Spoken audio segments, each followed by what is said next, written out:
2. El gran secreto para tratar con la gente. Solo hay un medio para conseguir que alguien haga algo. ¿Se ha detenido usted alguna vez a meditar en esto? Sí, un solo medio. Y es el de hacer que el prójimo quiera hacerlo. Recuerde que no hay otro medio. Es claro que usted puede hacer que un hombre quiera entregarle su reloj, poniéndole un revólver en el pecho. Puede hacer también que un empleado le preste su cooperación, hasta que usted vuelva la espalda, si amenaza con despedirlo. Puede hacer que un niño haga lo que usted quiere si empuña un látigo o lo amenaza.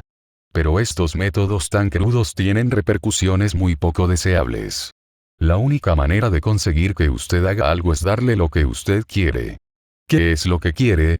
El famoso Dr. Sigmund Freud, uno de los más distinguidos psicólogos del siglo XX, decía que todo lo que usted y yo hacemos surge de dos motivos: el impulso sexual y el deseo de ser grande.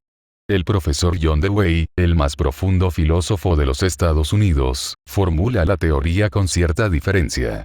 Dice el Dr. Dewey que el impulso más profundo de la naturaleza humana es el deseo de ser importante.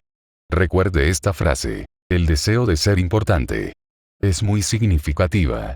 La va a ver muy a menudo en este libro. ¿Qué es lo que quiere usted? No muchas cosas, pero las pocas que desea son anheladas con una insistencia que no admite negativas. Casi todos los adultos normales quieren: 1. La salud y la conservación de la vida. 2. Alimento. 3. Sueño. 4. Dinero y las cosas que compra el dinero. 5. Vida en el más allá. 6. Satisfacción sexual. 7. El bienestar de los hijos. 8. Un sentido de propia importancia. Casi todas estas necesidades se ven complacidas en la vida, todas, en verdad, menos una. Pero hay un anhelo casi tan profundo, casi tan imperioso como el deseo de alimentarse y dormir, y ese anhelo se ve satisfecho muy rara vez. Es lo que llama Freud el deseo de ser grande. Es lo que llama Dewey el deseo de ser importante. Lincoln empezó una vez una carta con estas palabras: a todo el mundo le agrada un elogio. William James dijo: el principio más profundo del carácter humano es el anhelo de ser apreciado.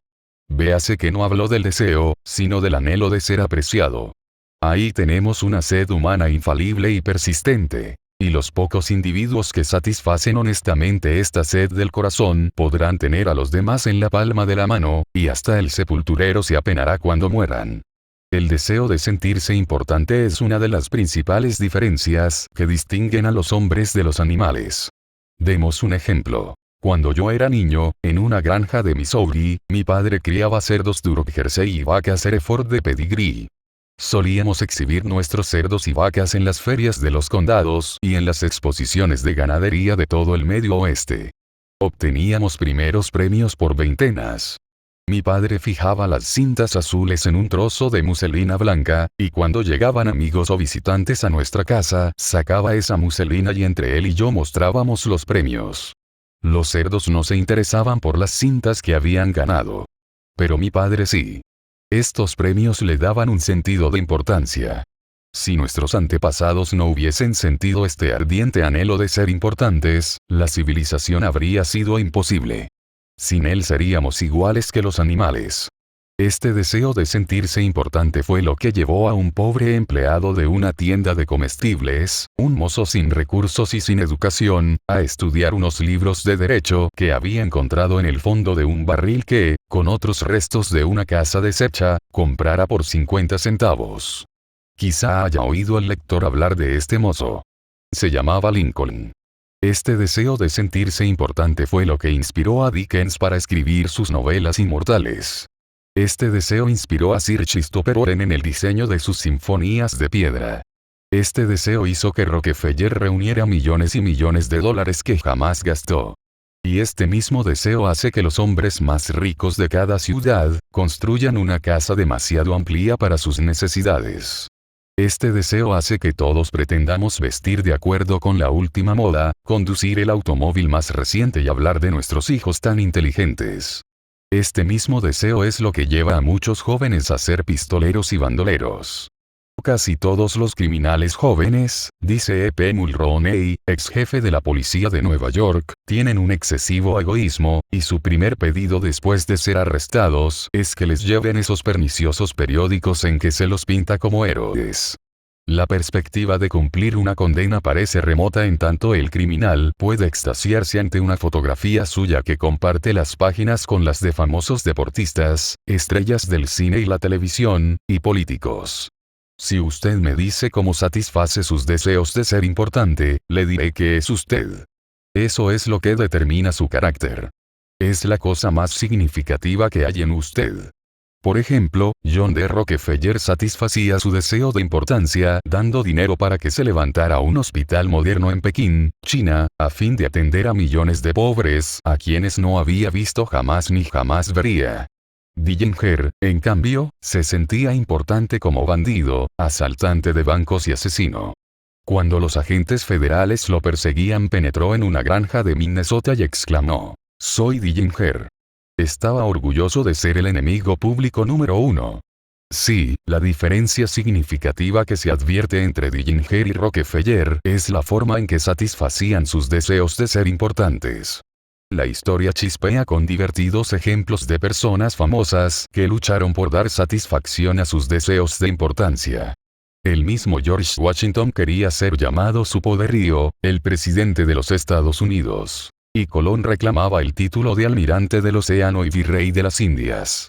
Catalina la Grande se negaba a abrir cartas que no estuvieran dirigidas a su majestad imperial. Y la señora de Lincoln, en la Casa Blanca, se volvió una vez hacia la señora de Grant, como una tigresa, y gritó: «¿Cómo se atreve usted a sentarse en mi presencia sin que la haya invitado a hacerlo?».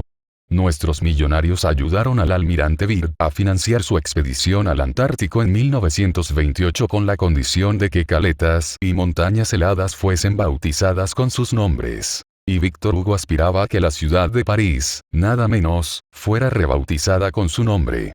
Hasta Shakespeare, grande entre los grandes, trató de agregar brillo a su nombre, procurándose un escudo de nobleza para su familia. Hay personas que se convierten en inválidos para obtener simpatía y atención y satisfacer así sus deseos de importancia. Por ejemplo, tomemos a la señora McKinley. Se sentía importante al obligar a su esposo, el presidente de los Estados Unidos, a descuidar importantes asuntos de Estado para reclinarse junto a su cama, un brazo en torno a su cuerpo, hasta que la hiciera dormir. Alimentaba su deseo de ser atendida, insistiendo en que el presidente permaneciera con ella mientras se hacía arreglar los dientes, y una vez provocó una tormentosa escena cuando McKinley tuvo que dejarla sola con el dentista para acudir a una cita con John I, su secretario de Estado. La escritora Mary Roberts Rinear me contaba una vez el caso de una mujer joven, inteligente, vigorosa, que quedó postrada en cama a fin de satisfacer sus deseos de sentirse importante. Un día, relata la señora Rineart, esta mujer se vio obligada a afrontar algo, acaso su edad y el hecho de que nunca se casaría. Contempló los años solitarios que tenía por delante, y en lo poco que le quedaba por esperar. Se metió en cama, y durante 10 años su anciana madre subió y bajó escaleras para cuidarla, alimentarla, atenderla, en su habitación de un tercer piso. Por fin un día la madre, fatigada de tanto quehacer, enfermó y a poco murió.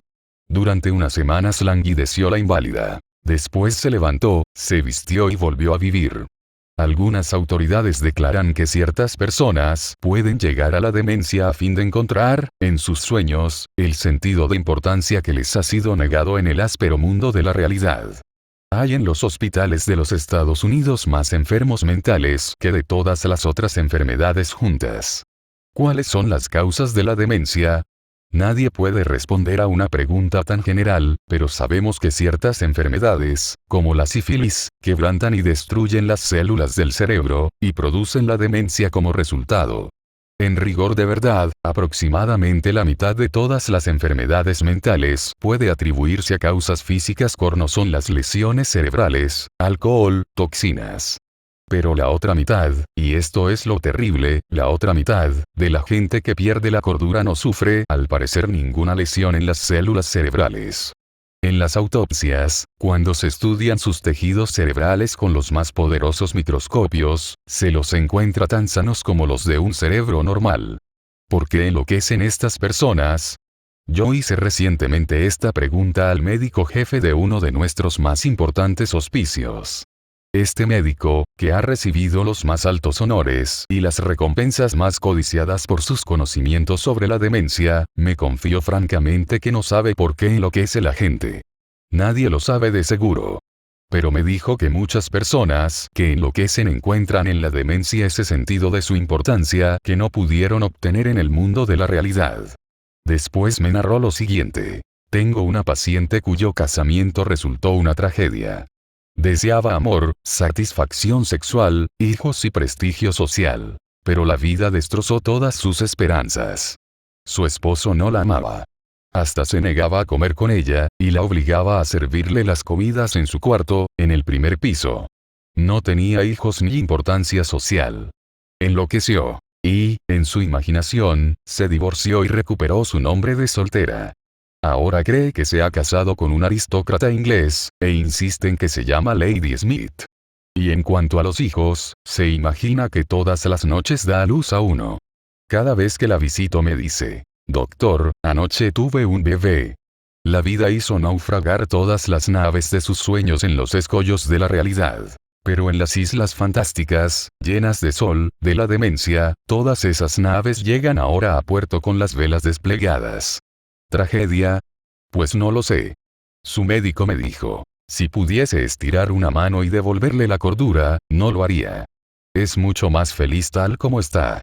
Si algunas personas tienen tanta sed de importancia que llegan a la demencia, imaginemos los milagros que usted o yo podremos lograr si damos al prójimo una honrada apreciación de su importancia, del otro lado de la demencia.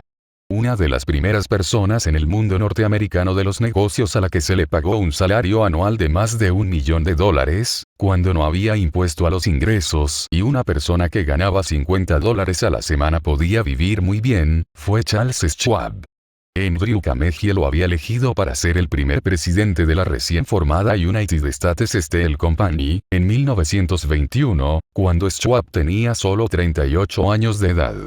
Posteriormente Schwab partió de US Steel para hacerse cargo de la Bethlehem Steel Company, en ese momento cargada de problemas, y la reconstruyó hasta volverla una de las compañías de mejor balance en el país.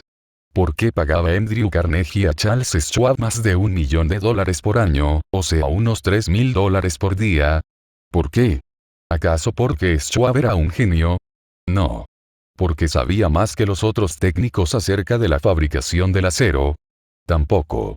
Charles Schwab me ha confesado que trabajaban con él muchos hombres que sabían considerablemente más que él acerca de la fabricación del acero. Schwab aseguraba que se le pagaba ese sueldo sobre todo por su capacidad para tratar con la gente. Le pregunté cómo hacía. Voy a dar su secreto, en sus mismas palabras. Palabras que deberían ser grabadas en bronce y fijadas en todos los hogares y escuelas, en todas las tiendas y oficinas del país. Palabras que los niños deberían recordar de memoria, en lugar de esforzarse por saber la conjugación de verbos latinos o la cifra de la lluvia anual en el Brasil. Palabras que transformarán su vida, lector, y la mía, por poco que las escuchemos. Considero, dijo Schwab, que el mayor bien que poseo es mi capacidad para despertar entusiasmo entre los hombres, y que la forma de desarrollar lo mejor que hay en el hombre es por medio del aprecio y el aliento. Nada hay que mate tanto las ambiciones de una persona como las críticas de sus superiores. Yo jamás critico a nadie. Creo que se debe dar a una persona un incentivo para que trabaje. Por eso siempre estoy deseoso de ensalzar, pero soy remiso para encontrar defectos. Si algo me gusta, soy caluroso en mi aprobación y generoso en mis elogios. Esto es lo que hacía Schwab. Pero, ¿qué hace la persona común? Precisamente lo contrario. Si alguna cosa no le gusta, arma un escándalo. Si le gusta, no dice nada. En mi amplia relación con la vida, en mis encuentros con muchos grandes personajes en diversas partes del mundo, declaró Schwab, no he encontrado todavía la persona, por grande que fuese o elevadas sus funciones, que no cumpliera mejor trabajo y realizara mayores esfuerzos dentro de un espíritu de aprobación que dentro de un espíritu de crítica. Esa fue, agregó francamente, una de las principales razones del notable éxito de Andrew Carnegie. Carnegie elogiaba a sus semejantes en público y en privado. Carnegie quiso elogiar a sus ayudantes hasta después de muerto. Para su tumba escribió un epitafio que decía: aquí yace un hombre que supo cómo rodearse de hombres más hábiles que él. 17. La apreciación sincera fue uno de los secretos del buen éxito de Rockefeller en su trato con la gente. Por ejemplo, cuando uno de sus socios, Edward T. Bedford, cometió un error e hizo perder a la firma $1.000.000 con una mala compra en América del Sur, John D. pudo haberlo criticado. Pero sabía que Bedford había procedido según sus mejores luces, y el incidente quedó en nada. Pero Rockefeller encontró algo que elogiar. Felicitó a Bedford porque había podido salvar el 60% del dinero invertido. Espléndido, dijo Rockefeller. No siempre nos va tan bien en mi despacho. Tengo entre mis recortes una historia que sé que nunca sucedió, pero la repetiré porque ilustra una verdad. Según esta fantasía, una mujer granjera, al término de una dura jornada de labor, puso en los platos de los hombres de la casa nada más que heno. Cuando ellos, indignados, le preguntaron si se había vuelto loca, ella replicó: ¿y cómo iba a saber que se darían cuenta? Hace 20 años que cocino para ustedes, y en todo ese tiempo nunca me dieron a entender que lo que comían no era heno. Hace unos años se hizo un estudio sociológico entre esposas que habían abandonado sus hogares, ¿y cuál creen que fue la razón principal que dieron para haber tomado su decisión? Falta de aprecio. Si se hiciera un estudio similar entre maridos que han huido de sus casas, creo que se llegaría a la misma conclusión. Con frecuencia damos tan por sentada la presencia de nuestro cónyuge, que nunca le manifestamos nuestro aprecio. Un miembro de una de nuestras clases nos habló de un pedido que le había hecho su esposa. Ella y un grupo de mujeres de su parroquia habían iniciado un programa de automejoramiento. Le pidió a su marido que la ayudara haciéndole una lista de 6 cosas que creyera que ella podía hacer para ser una mejor esposa. Nos dijo: el pedido me sorprendió. Francamente, me habría sido fácil enumerar 6 cosas que me habría gustado ver cambiar en ella, y estoy seguro de que ella podría haber hecho una lista de 1.000.000 de cosas que querría cambiar en mí, pero no lo hice. Le dije: déjame pensarlo y te daré una respuesta mañana. Al día siguiente me levanté muy temprano y llamé al florista, y le pedí que le mandara 6 rosas rojas a mi esposa con una nota diciendo: no se me ocurren 6 cosas que querría que cambies. Te amo tal como eres. Cuando llegué a casa esa tarde, ¿quién creen que me recibió en la puerta? Exacto, mi esposa. Estaba al borde de las lágrimas. No necesito decir que me felicite por no haberla criticado como me lo había pedido.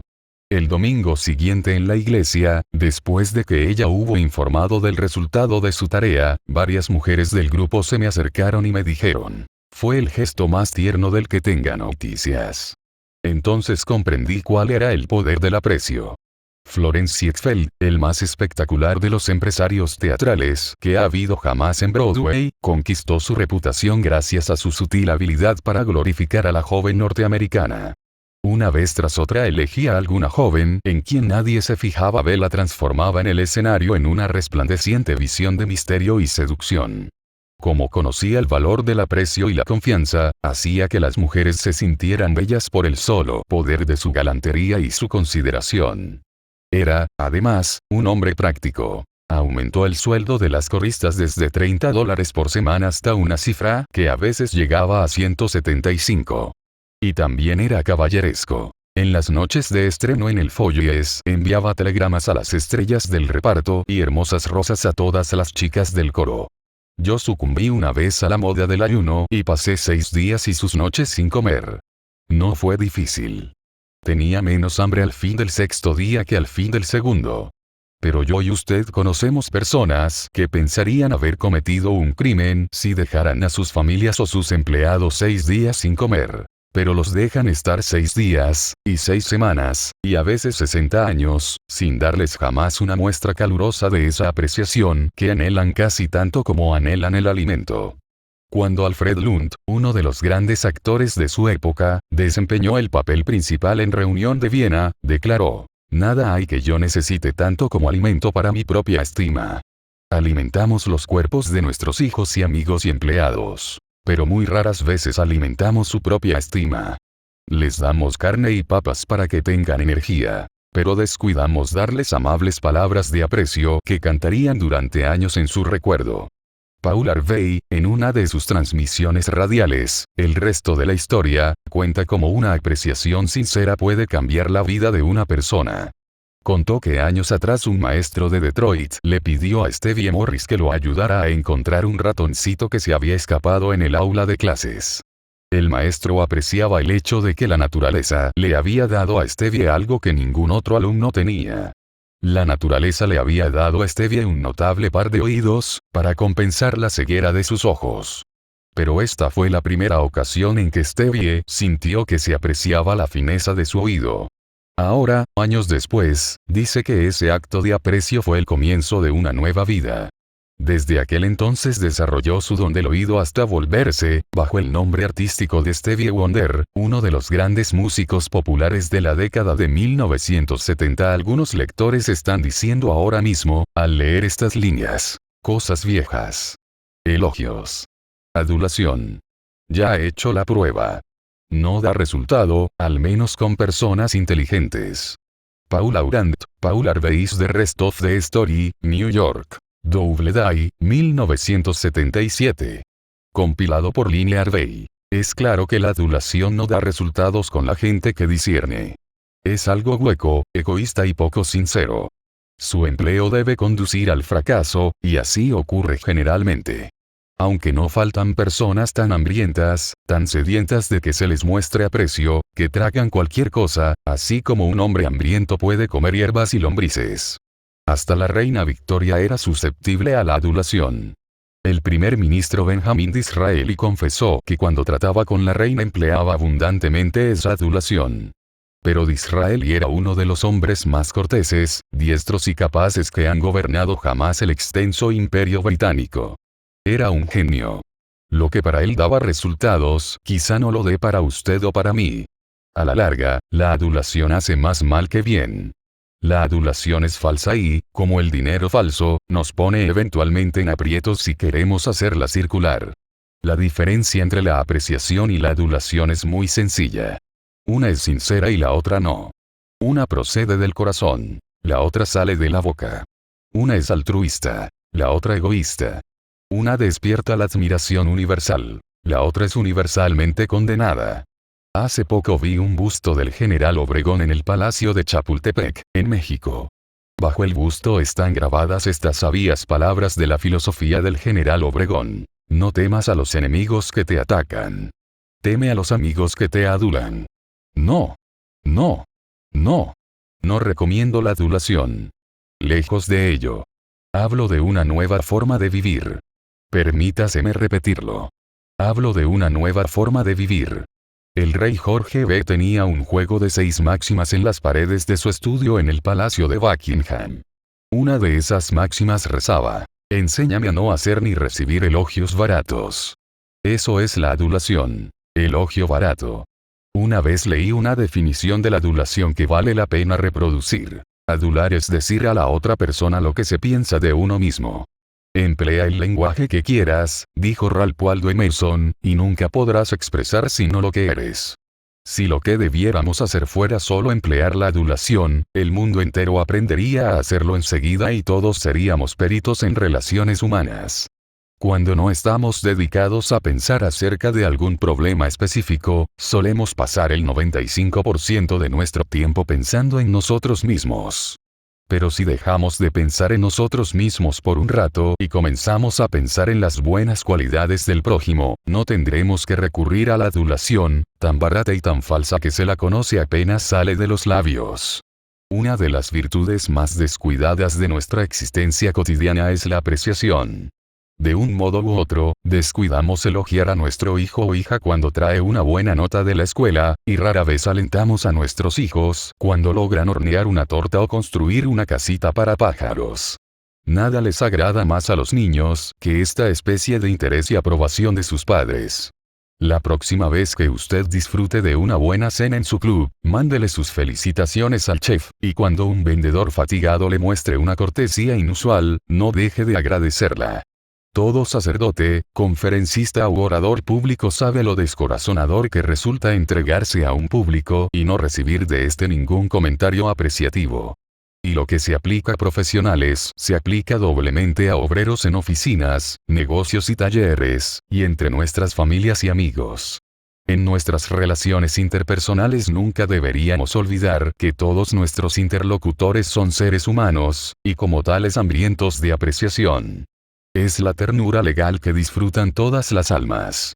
Trate de dejar un rastro de pequeñas chispas de gratitud en sus jornadas. Le sorprenderá ver cómo encienden pequeñas llamas de amistad que vuelven a brillar en su próxima visita.